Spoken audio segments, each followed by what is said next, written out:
रूप कदा मह्यं ददाति स्वपदान्तिकम्। वंदेहं श्री गुरो श्रीयुतपत्कमलं श्री गुरुन् वैष्णवांचं श्री रूपं साग्र जातम सैगण रघुनाथान्वितं तम सजीवम साद्वैतम सावधूतम परिजन सहितम कृष्ण चैतन्य देवम श्री राधा कृष्ण पादान सैगण ललिता श्री विशाखान्वितांच। हे कृष्ण करुणा सिंधु दीन बंधो जगतपते गोपेश गोपिका कांत राधा कांत नमस्तुते। तप्त कांचन गौरांगी श्री राधे वृंदावनेश्वरी वृषभानुसुते देवी प्रणमामि हरिप्रिये। वांछा कल्पतरुभ्यश्च कृपा सिन्धुभ्यश्च पतितानां पावनेभ्यो वैष्णवेभ्यो नमो नमः। जय श्री कृष्ण चैतन्य प्रभु नित्यानंद श्री अद्वैत गदाधर श्रीवासादि गौर भक्त वृंद। हरे कृष्णा कृष्णा कृष्णा हरे हरे, हरे राम राम राम हरे हरे। हरे कृष्णा। ओम नमो भगवते वासुदेवाय।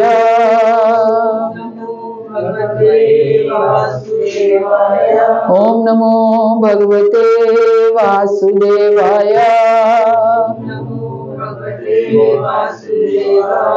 ओम नमो भगवते वासुदेवाय।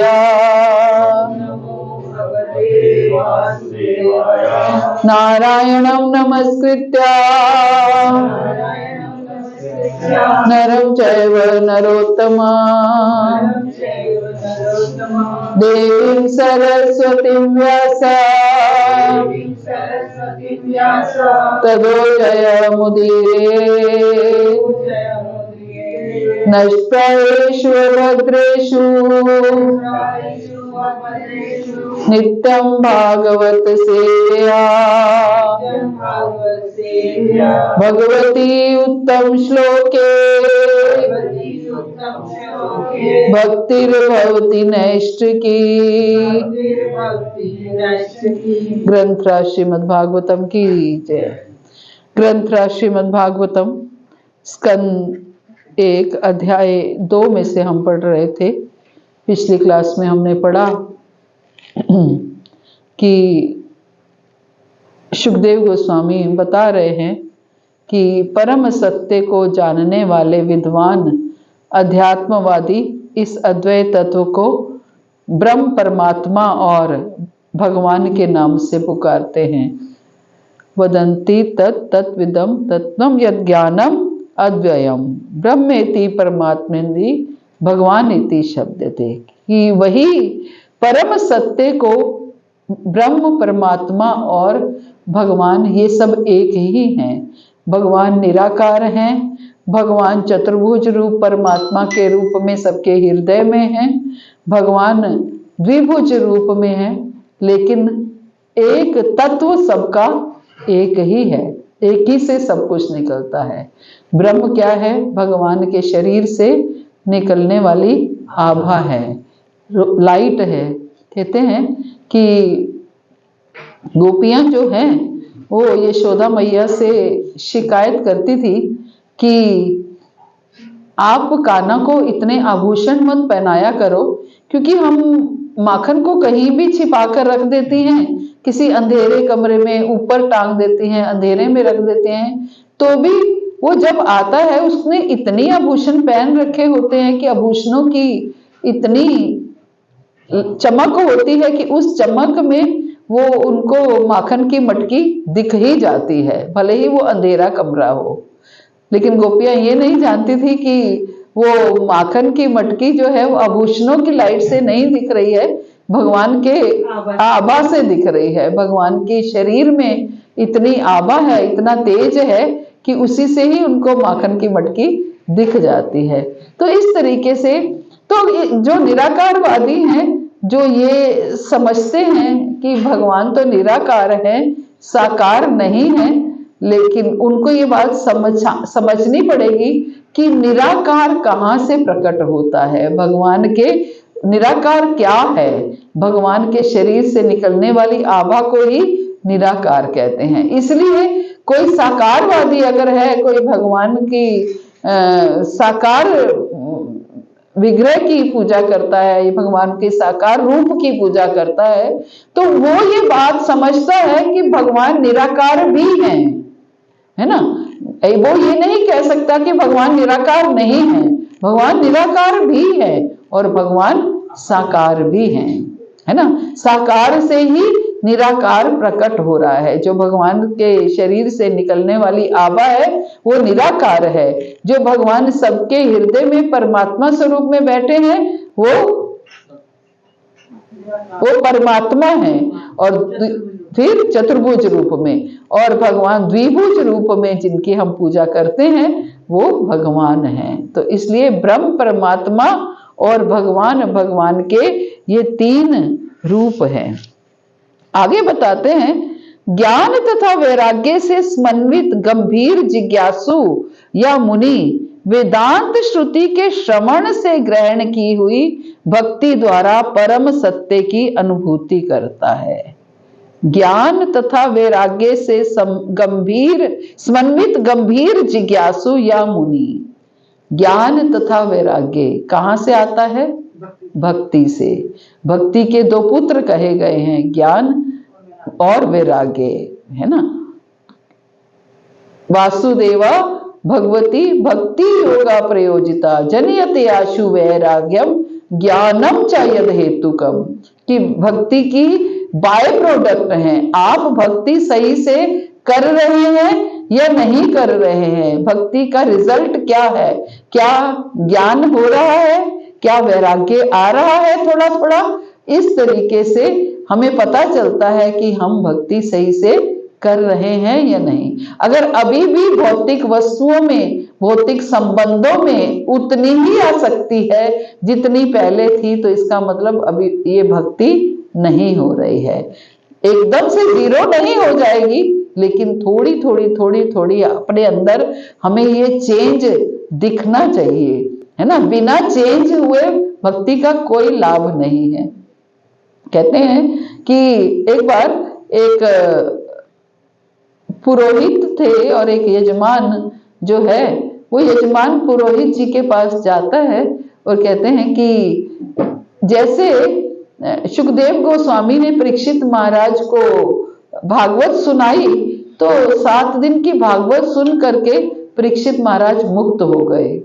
उसके बाद उससे पहले जो गोकर्ण ने धुंधकारी को भागवत सुनाई, तो वो 7 दिन की भागवत सुन करके मुक्त हो गए। तो हमारी मुक्ति कैसे होगी? तो आप हमें भागवत सुनाइए ताकि हम मुक्त हो सके। बोला ठीक है, आप आयोजन कीजिए तो हम भागवत सुनाएंगे। तो भागवत जी का आयोजन किया गया, 7 दिन की भागवत रखी गई। तो जो यजमान थे उन्होंने बड़ा सुंदर आयोजन किया और 7 दिन की भागवत हुई। और 7 दिन की भागवत के बाद उन्होंने बड़े अच्छे से उनको दक्षिणा, दान दक्षिणा दे करके, सबको भंडारा करा करके, प्रसाद खिला करके सबको विदा किया। और फिर देखा, थोड़े दिन बीते, उनको लगा कि ये 7 दिन की भागवत जो मैंने सुनी, उन्होंने बड़े सुनाई और मैंने पूरे 7 दिन बैठ करके लगातार बड़े ध्यान पूर्वक सुनी, लेकिन मेरे अंदर कोई बदलाव नहीं आया।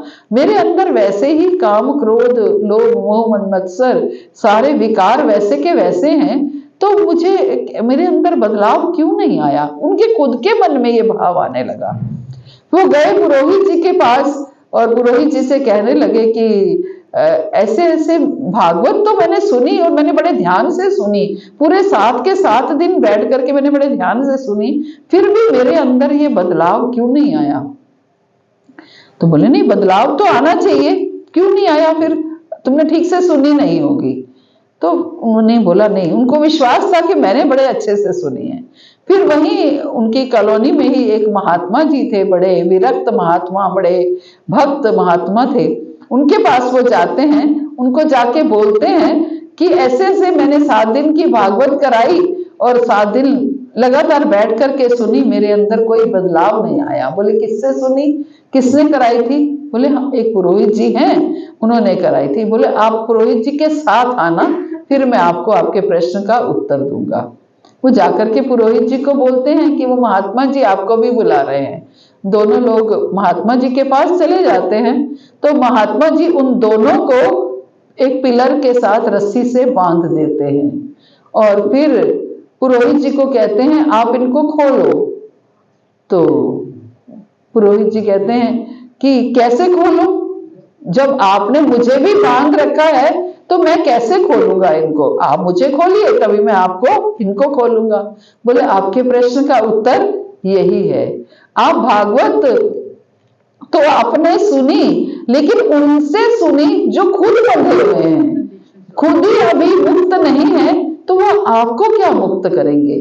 खुद तो वो अभी भौतिक इच्छाओं में बंधे हुए हैं, तो फिर वो आपको मुक्त नहीं कर सकते। तो जिससे हम सुन रहे हैं वो उसकी चेतना, उस दिन माता जी श्रवण पे क्लास ले रही थी ना, तो क्या कह रही थी कि जो जिससे हम सुनते हैं उसकी चेतना, वक्ता की चेतना श्रोता में ट्रांसफर होती है ना, ट्रांसफर हो जाती है। जैसी वक्ता की चेतना होती है वैसी ही श्रोता की चेतना हो जाती है। होना चाहिए किसकी सुननी। बिल्कुल बिल्कुल, ये तो हमारे शास्त्र बार बार, भागवत में कितने श्लोक हैं इसके ऊपर कि किससे सुनना है। सुनते हम टीवी लगा लेते हैं, वो कौन सा चैनल आता है, आस्था संस्कार वगैरह, जो भी कि जो भी आ रहा है सुनते जा रहे हैं, लेकिन उनकी भावना क्या है, उनकी क्या भावना धन कमाने की है, नेम फेम कमाने की है, या केवल भागवत जी की सेवा करने की है।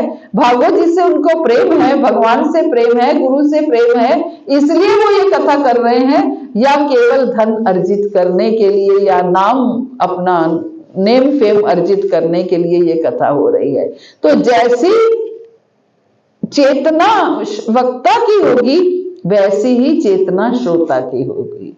तो इसलिए हमें सुनना, ज्ञान, अगर वक्ता में ज्ञान और वैराग्य होगा तो श्रोता में भी ज्ञान और वैराग्य होगा।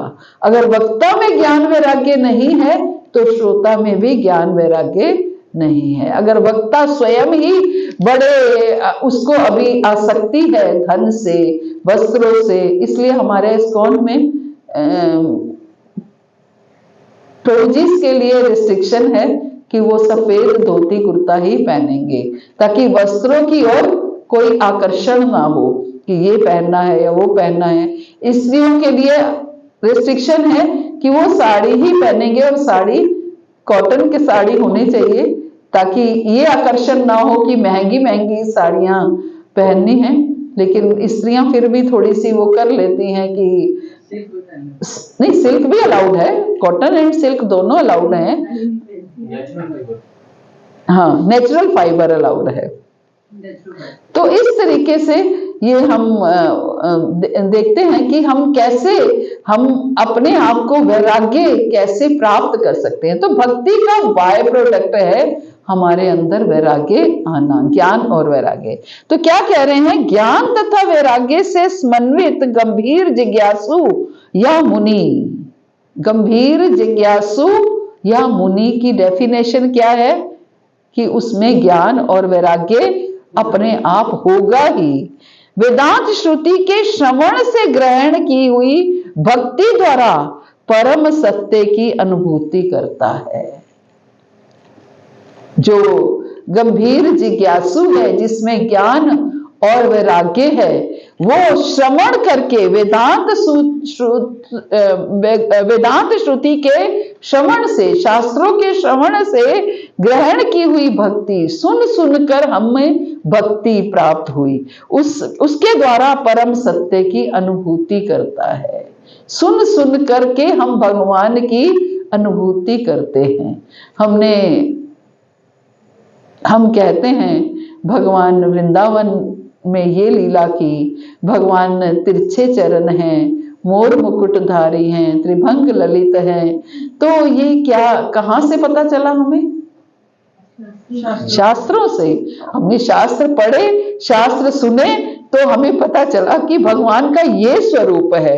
ये आज पिक्चर्स भी बन गई, विग्रह बने, जो भी बने, वो कहाँ से बने?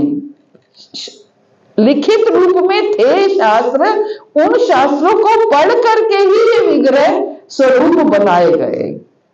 मतलब ये षड गोस्वामी थे, इन्होंने सर्च किया था, वृंदावन की सर्च किया था, लेकिन सबसे पहला विग्रह भगवान का वज्रनाभ ने बनाया था, जो भगवान का प्रपौत्र था, है ना। पुत्र का पुत्र, फिर उसका पुत्र, थर्ड जनरेशन, एक तरह से प्रपौत्र, पोते का बेटा, है ना। नाम कितना ब्रज, वज्रनाभ, वज्रनाभ ने सबसे पहला विग्रह बनाया। वो विग्रह कौन सा था? राधा मदन मोहन पहले बनाया। राधा मदन मोहन बनाए और विग्रह बनाया, लेकिन फिर उत्तरा को उस समय केवल उत्तरा प्रेजेंट थी, तो उत्तरा को दिखाया गया कि क्या हमारे जो परदादा थे वो ऐसे दिखते थे जैसा मैंने विग्रह बनाया, क्योंकि सुन सुन के ही बनाया था, कि सुना था भगवान वो कैसे दिखते हैं, क्योंकि सारे कुल का नाश हो चुका था, केवल वज्रनाभ बचे थे, केवल वज्रनाभ, सारे यदुकुल का नाश हो चुका था, केवल वज्रनाभ थे। और वज्रनाभ ने वो विग्रह बनाया, राधा मदन मोहन। और राधा मदन मोहन जो बनाया, तो उत्तरा से पूछा गया कि क्या हमारे वो प्रपौत्र, सॉरी, हमारे जो प्रदादा थे वो ऐसे दिखते थे क्या? तो उन्होंने बोला हाँ, कुछ कुछ ऐसे दिखते थे, उनका जो चेहरा था, फेस था, वो ऐसा दिखता था। तो फिर वो एक और विग्रह बनाते हैं, वो दूसरे विग्रह थे राधा गोपीनाथ, राधा गोपीनाथ थे। तो फिर उन्होंने जो विग्रह बनाया, तो बोले क्या हमारे प्रदादा ऐसे दिखते थे क्या? बोले हाँ, कुछ कुछ ऐसे दिखते थे। तो बोले इनका जो बीच का पोर्शन है, जो एक तरह से धड़ जिसको कह सकते हैं, नॉट फेस, नॉट चरण, बीच, वक्षस्थल एंड कटी प्रदेश जो है, वो भगवान मतलब कृष्ण जैसा दिखता है। अच्छा है, अब वो भी मतलब एक तरह से अधूरा था। फिर एक और विग्रह बनाया, फिर भगवान को उत्तरा जी को दिखाया, तो कि क्या हमारे परदादा ऐसे दिखते थे क्या? तो बोले नहीं, उनके चरण ऐसे थे।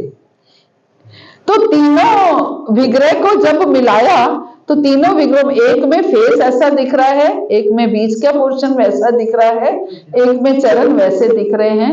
इसीलिए अब राधा मदन मोहन जो एक्चुअल राधा मदन मोहन है, पहले तो वृंदावन में राधा मदन मोहन मंदिर आप सबने दर्शन किए होंगे, तो राधा मदन मोहन यहीं पर थे।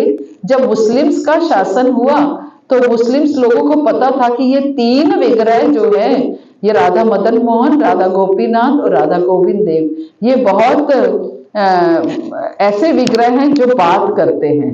तो उन मुस्लिम्स का पूरी जो है दृष्टि इन तीनों विग्रह के ऊपर थी कि इनको हमने किसी तरह से चुराना है या उनको खंडित करना है।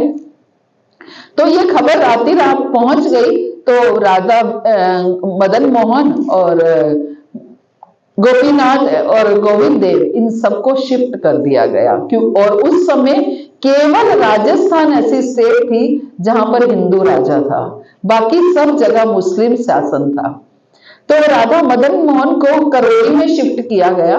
हालांकि शिफ्ट तीनों को ही जयपुर में किया गया था, राधा मदन मोहन को भी, राधा गोपीनाथ को भी और गोविंद देव को भी, तीनों को जयपुर में शिफ्ट किया गया, क्योंकि जयपुर वृंदावन से सबसे नजदीक था, इसलिए जयपुर में शिफ्ट किया गया तीनों को।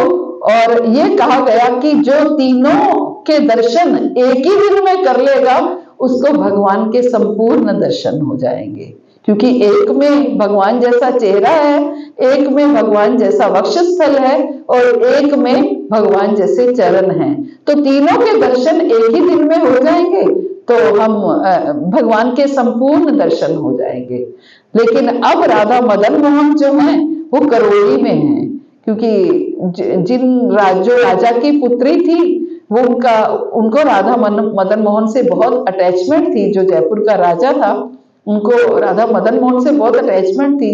जब उसका विवाह हुआ तो उसने बोला मैं तो राधा मदन मोहन को साथ लेके जाऊंगी। हालांकि पिता देने को राजी नहीं थे कि राधा मदन मोहन को मैं नहीं दूंगा, मुझे यहाँ से नहीं भेजना है, क्योंकि उनका विवाह करौली में हो रहा था। दोनों पिता पुत्री में टशन हो गई कि उसने बोला मैं लेकर ही जाऊंगी और पिता ने बोला मैं नहीं दूंगा। तो ऐसे पिता ने बोला ठीक है, अगर तुम्हें इतनी ही अटैचमेंट है ना तो मैं तुम्हारी आंख पर पट्टी बांध दूंगा और मैं ऐसा ही विग्रह और बनवाऊंगा। तुम आंख पर पट्टी बंद करके भी अगर पहचान लोगे कि ये वही विग्रह है तो मैं तुम्हें विग्रह दे दूंगा। तो उसकी आंख में पट्टी बांधी गई और ऐसे ही 10, 12, 15 विग्रह और बनाए गए, सेम, बिल्कुल सेम साइज के, सेम दिखने वाले। आंख पर पट्टी बांध दी गई। तो लेकिन आंख पर पट्टी बांधते हुए भी उसने भगवान से प्रार्थना की कि आपको मेरे साथ चलना है। अब आप कैसे चलोगे, मेरी आंख पे पट्टी है, मैं आपको कैसे पहचानूंगी, मैं अपनी उंगली आगे करूंगी, आप अगर मेरी उंगली को पकड़ लोगे तो आपको मैं पहचान पाऊंगी, अदरवाइज तो मैं तो आंख में पट्टी बंधे कैसे पहचानूंगी। तो सारे विग्रह ऐसे लाइन पे लगा दिए गए और जो राजकुमारी थी वो ऐसे ऐसे ऐसे उंगली करती जा रही थी, टच करती जा रही थी। तो भगवान ने उनको पकड़ लिया और पकड़ लिया तो फिर वो राजा को उनको देना पड़ा, उनको राधा मदन मोहन को। तो इसलिए राधा मदन मोहन जो है वो इस समय करौली में है। तो भक्त लोग जाते हैं सीधा यहाँ से करौली और जयपुर एक ही दिन में दर्शन करते हैं ताकि भगवान के संपूर्ण दर्शन हो जाते हैं। तो इसलिए मैं हालांकि इस मूड में नहीं थी कि ये कथा सुनाऊंगी, लेकिन यहाँ से कनेक्शन था, कनेक्शन कनेक्टेड हो गई कि ज्ञान और वैराग्य से समन्वित गंभीर जिज्ञासु या मुनि वेदांत श्रुति के श्रवण से ग्रहण की हुई भक्ति द्वारा परम सत्य की अनुभूति करता है। कि श्रवण से भक्ति जब होती है, भक्ति क्या है, श्रवण से, मैं कहना पहुंची कैसे वहां पर कि सुन सुन के विग्रह बना दिया, है ना। सुन सुन के, वज्रनाभ ने देखा नहीं था अपने उनको, लेकिन सुन सुनकर विग्रह बना दिया। देखा तो मतलब था, बहुत छोटे थे, लेकिन उनको ऐसा कुछ, उस समय कोई पिक्चर्स या फोटो क्लिक करके नहीं रख लेते थे, तो इसलिए सुन सुन करके विग्रह बना दिया। तो श्रवण इतना महत्वपूर्ण है कि आपके अंदर बदलाव ला सकता है, आपके अंदर स्वरूप उत्पन्न कर सकता है। भले ही आपने भगवान को ना देखा हो, लेकिन स्वरूप को उत्पन्न कर सकता है। अगर श्रवण प्रभावशाली है, अगर वक्ता प्रभावशाली है, वक्ता किसी भौतिक इच्छा से, भौतिक लालसा से अगर वो कथा नहीं कर रहा है, नेम फेम की इच्छा से कथा नहीं कर रहा है, तो वो श्रोता को ज्ञान और वैराग्य वो कथा प्रदान करेगी ही करेगी। ज्ञान तो कथा सुनने से होगा ही, और धीरे धीरे वैराग्य भी आता चला जाएगा, कथा से ही वैराग्य आता चला जाएगा। एक नाम जप और एक श्रवण, ये दो चीजें जीवन में हमारे बहुत अधिक आवश्यक हैं। अगर हम भक्ति में प्रगति करना चाहते हैं तो हमें नाम जप और श्रवण को जो है वो कभी छोड़ना नहीं है। कभी भी, कोई भी दिन हमारा नाम जप के बिना ना जाए, कोई भी दिन हमारा श्रवण के बिना ना जाए। हर समय हर पल हम प्रयास करें। मैं दिन कर रही हूं, प्रयास आपको हर समय करना चाहिए कि या तो नाम जप या श्रवण हमारा चलता रहना चाहिए। हर पल चल सकता है, हर समय चल सकता है। काम करते हुए, आप कोई भी काम कर रहे हैं, आजकल तो टेक्नोलॉजी इतनी एडवांस है कि हम हर समय श्रवण कर सकते हैं। और श्रवण से क्या है, हमारी चेतना जो है वो जल्दी शुद्ध होती है। नाम जप में क्या है, नाम जप से भी चेतना शुद्ध होती है, लेकिन निर्भर करता है आपका नाम जप कैसा हो रहा है।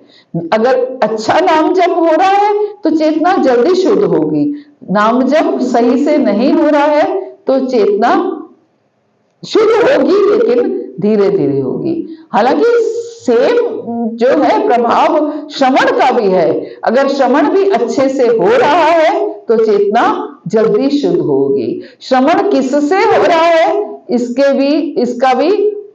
भी प्रभाव पड़ेगा। हम शुद्ध भक्तों से श्रवण करें, जो कि वक्ता जो है बिना किसी लालसा के वो भागवत जी से प्रेम करता है, वो भगवान से प्रेम करता है, वो गुरु से प्रेम करता है, इसलिए वो कथा सुना रहा है। अगर उस वक्ता से आप सुनेंगे तो आपके अंदर ज्ञान और वैराग्य अपने आप आता चला जाएगा। तो श्रवण से उत्पन्न भक्ति ही परम सत्य की अनुभूति करा सकता है। जब जो भक्ति श्रवण से होती है वो हमें भगवान से की अनुभूति करा सकती है। आप सोचिए, रुक्मिणी महारानी ने सुन कर केवल भगवान के बारे में सुना है ना, कभी देखा नहीं भगवान को, और सुना भी क्या, उनकी शौर्य गाथाएं सुनी। आज कृष्ण ने ये कर दिया, आज जो है बकासुर का वध किया, आज पूतना का वध किया, आज शक्टासुर का वध किया। ये कथाएं सुन करके देखने की लालसा हो गई, और सुन करके इतना मन उनका शुद्ध हो गया कि विवाह करूंगी तो केवल कृष्ण से करूंगी। तो ये भाव आने लगा। हालांकि भाई राजी नहीं है विवाह करने के लिए, कि उससे भाई शिशुपाल से विवाह करना चाहता है, लेकिन प्लानिंग भी चिट्ठी में लिख करके, योजना भी बना करके भेज दी कि मैं ऐसे ऐसे मंदिर आऊंगी और आप ऐसे ऐसे मेरा किडनैप करवा लेना। और भगवान राजी हो गए। क्यों भगवान ऐसा काम करने के लिए राजी क्यों हुए? उनके लिए क्या लड़कियों की कमी थी? प्रेम था तो रुक्मिणी से को था, भगवान को तो नहीं था। तो फिर भगवान ने ये गलत काम करने के लिए राजी क्यों हो गए? यस, भगवान प्रेम देखते हैं। भगवान ने देखा कि इसकी कितना श्रद्धा है मेरे ऊपर, कितना उसकी शरणागति है मेरे ऊपर, कि विवाह करूंगी तो आपसे ही करूंगी और आप ऐसे ऐसे मुझे उठवा लो, है ना। तो भगवान केवल प्रेम के भूखे हैं, भाव के भूखे हैं। शरणा आप कितने आश्रित हैं भगवान के ऊपर, भगवान ये जज करते हैं। तो मुश्किल सही मायने में क्या है कि नियमित भागवत श्रवण, नित्यम भागवत सेवया, है ना। क्या बोलते हैं हम, कौन सा श्लोक बोलते हैं? नष्ट प्रायेषु अभद्रेषु नित्यम भागवत सेवया। जब हम नित्यम भागवत सेवा करते हैं, रोज भागवत जिसको सुनते हैं, तो हमारे जो कल्मश है वो नष्ट हो जाते हैं। जब कल्मश नष्ट हो जाएंगे तो क्या होगा? हमारा हृदय शुद्ध हो जाएगा। हृदय शुद्ध होगा तो विकार समाप्त होंगे, तो क्या होगा? हमारे जो है भगवान से धीरे धीरे हम प्रीति होगी, भगवान से आसक्ति होगी और संसार से विरक्ति होगी। ये उसका बाय प्रोडक्ट है ना, बाय प्रोडक्ट है। तो नियमित भागवत श्रवण और श्रद्धा के साथ जप और सेवा भावना, ये तीन चीजें हमारे जीवन को पूर्ण रूप से बदल सकती हैं। कौन सी तीन चीजें? नियमित भागवत श्रवण और श्रद्धा से जप और सेवा भावना, है ना। ये तीन चीजें हमारे जीवन को पूर्ण रूप से बदल सकती हैं। अपने जीवन को अगर हम चाहते हैं, आप देखिए उस यजमान में कितनी इच्छा थी अपने आप को बदलने की, कि ठीक है वो ये भी सोच सकता था कि मैंने तो 7 दिन की कथा सुनी है, हो गया मेरा काम तो। लेकिन उसने क्या नोटिस किया कि मैंने कथा सुनी लेकिन मेरे अंदर चेंज क्या आया, मेरे अंदर क्या बदलाव आया, ये उसने नोट किया। तो इसलिए हम कुछ भी सुने तो हमें सोचना है कि हमारे अंदर क्या बदलाव आ रहा है। हम जहां समय इन्वेस्ट कर रहे हैं तो उससे क्या हमारे अंदर चेंज आ रहा है या नहीं आ रहा है ना।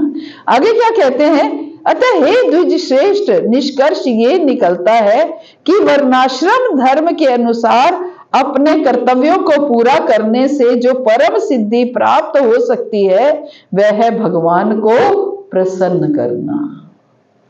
वर्णाश्रम धर्म के अनुसार हमारे अपने कर्तव्यों को पूरा करने से जो परम सिद्धि प्राप्त हो सकती है, वो क्या परम सिद्धि है, भगवान को प्रसन्न करना। वर्णाश्रम धर्म, वर्णाश्रम धर्म के किसे कहते हैं,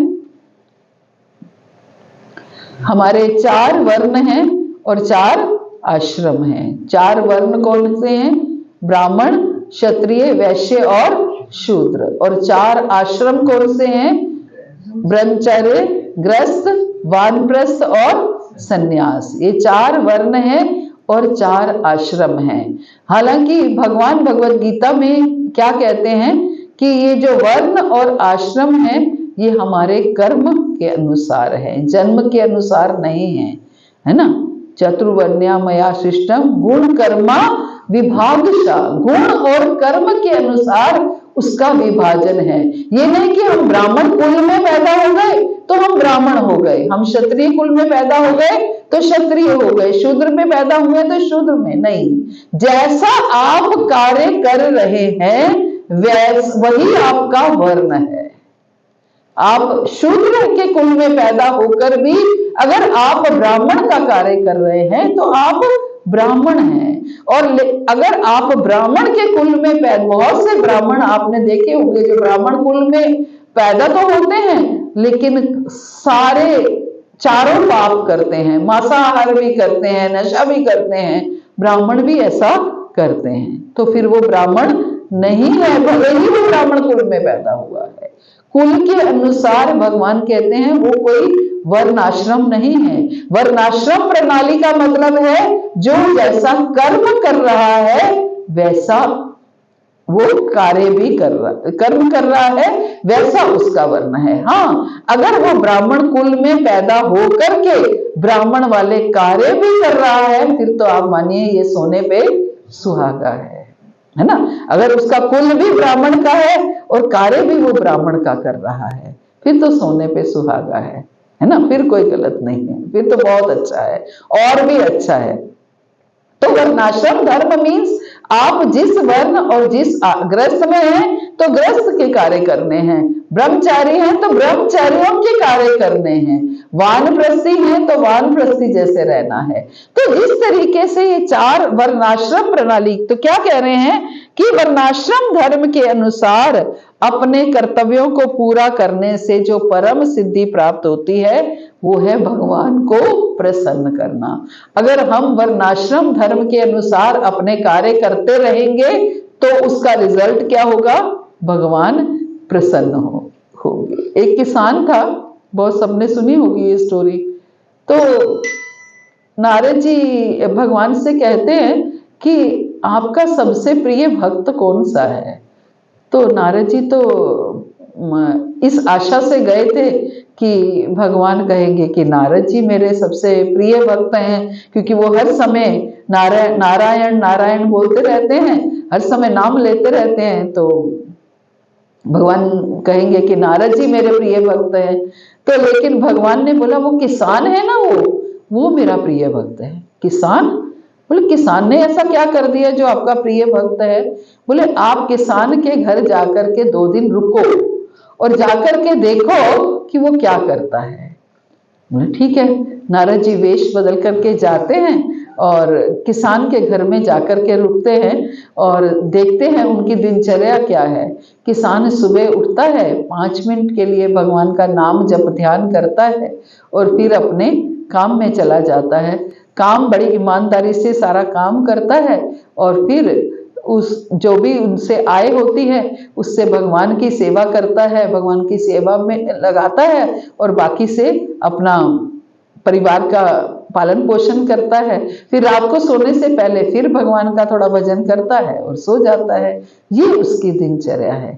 तो नारद जी भगवान के पास जाते हैं तो भगवान को कहते हैं कि मैं उसके पास रहा और मैंने तो देखा वो तो बस सुबह आपका नाम लेता है और शाम को थोड़ी देर आपका नाम लेता है, तो ऐसे फिर आपका वो प्रिय भक्त कैसा हुआ? तो भगवान कहते हैं ये कटोरा लो और इसको दूध से लबालब भर दो और उससे आप मेरी ही परिक्रमा कर लो। तो जब आप मेरी परिक्रमा करो उस कटोरे को उठा करके, लेकिन कटोरे में से दूध गिरना नहीं चाहिए। तो जो नारद जी हैं वो लबालब दूध के कटोरे को पकड़ करके परिक्रमा करने लगते हैं। तो बड़े ध्यान से करनी पड़ती है क्योंकि दूध गिरना नहीं चाहिए। तो जब ध्यान केवल कटोरे में है तो नाम छूट रहा है, निकल नहीं रहा है। तो फिर परिक्रमा हो गई, प्रभु हो गई परिक्रमा, तो दूध नहीं गिरा, एक बूंद भी नहीं गिरा। बोले आपने इस परिक्रमा में कितनी बार मेरा नाम लिया? बोले नहीं, मेरा ध्यान तो पूरा दूध में था कि दूध ना गिरे, तो इसलिए मेरे से नाम नहीं हो पाया। तो भगवान कहते हैं ऐसे ही वो सुबह शाम नाम ले रहा है ना, तो दिन में वो काम कर रहा है, उसका ध्यान काम में है, तो फिर वो नाम कैसे लेगा? आप तो बोले हो सब समय नाम लेते हो, तो क्या बड़ी बात है, आपका तो काम ही नाम लेना है। तो अगर अपने कार्य को अच्छे से कर रहा है, अपने कर्म को, वो एक वैश्य है और वैश्य का कार्य वो अच्छे से कर रहा है और सुबह शाम मेरा भजन कर रहा है अच्छे से, और साथ में जो उसकी आय होती है वो उसको भी सेवा में लगा रहा है, तो वो मुझे ऐसा भक्त ही अतिशय प्रिय है जो अपना कर्म भी करे और साथ में भजन भी करे, है ना। तो ये भगवान ने बताया इस तरीके से, कर्म भी ईमानदारी से होना, है ना, कर्म भी ईमानदारी से हो और साथ में भजन भी हो। ये नहीं कि भगवान का स्मरण, अगर वो सुबह शाम स्मरण कर रहा है तो वो काम के समय भी स्मरण हमेशा रहा, नाम नहीं हो पाया वो बात अलग है, लेकिन स्मरण हमेशा रहा। स्मरण कभी नहीं छूट सकता। आप ईमानदारी से अगर सुबह का समय, शाम का समय भजन में लगाते हैं तो आपका कर्म भी बिना स्मरण के नहीं होगा।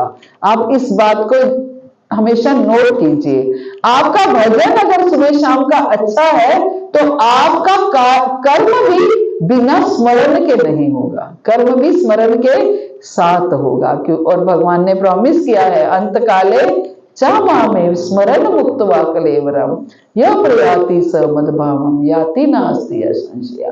जो अंत समय में मेरा स्मरण करता है उसे मैं प्राप्त होता हूँ। तो अंत समय कभी भी आ जाए, सुबह शाम जरूरी नहीं आएगा, दिन में भी आ सकता है। तो जब आप कर्म में लगे हैं तो उस समय स्मरण अवश्य है, क्योंकि आपने नाम जप जो है सुबह शाम आपका भजन सुंदर तरीके से हुआ है।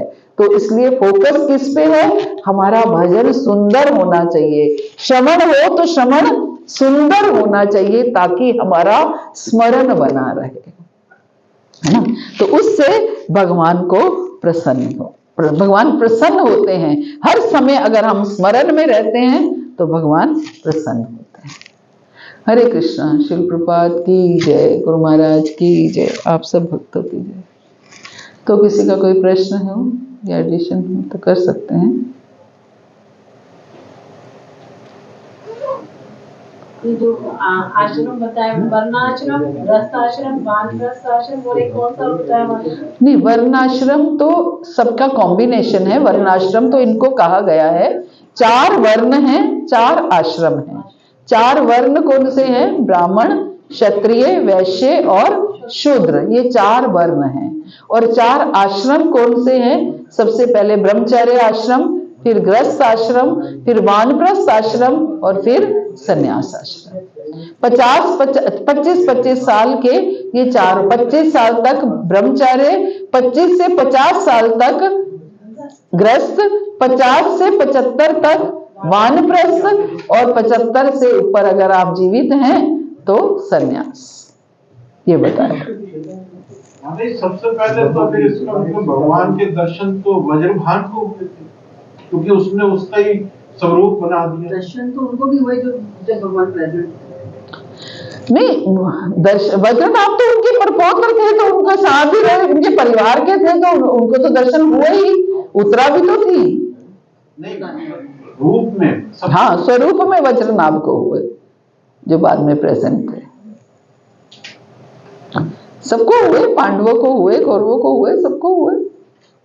वो तो सबको हुए। सबसे पहले तो उनके जाने के बाद, जैसे कि उनके जाने के बाद, उनके जाने के बाद तो किसी को भी नहीं हुए, उनके जाने के पहले ही सबको हुए। जाने के बाद तो उन्होंने विग्रह बनाया और उस विग्रह के फिर दर्शन हुए। यस, जैसे राधा मदन मोहन है, राधा गोपीनाथ और राधा गोविंद जी, ये सब के साथ उनके जो उनके पौत्र थे, उनके दिमाग में कैसे आया कि रुक्मिणी की जगह राधा रानी का वो होना चाहिए विग्रह भगवान के साथ?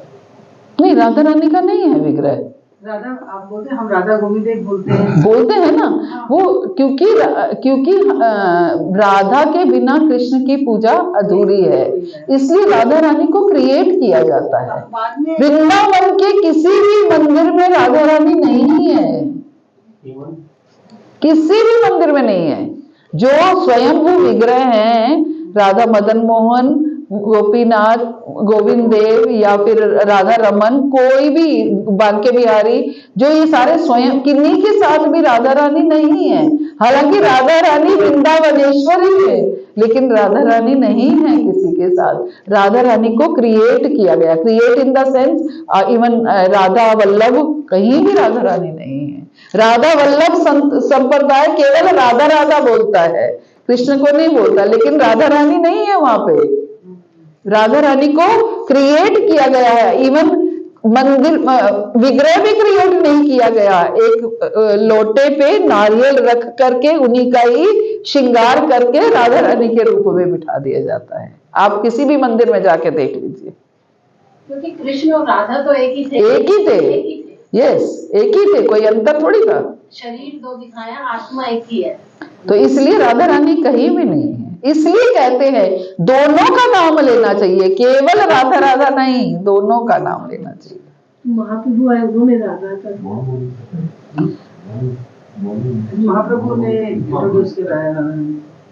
हाँ, गौड़िया वैष्णव संप्रदाय वाले महाप्रभु को कहते हैं, हर देश से संप्रदाय का अलग अलग वो करते हैं, है ना। हरे कृष्णा।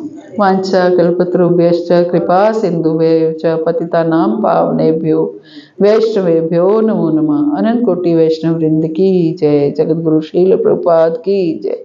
परम करुणामय गुरु महाराज की जय। आप सब भक्तों की जय। हरे कृष्णा।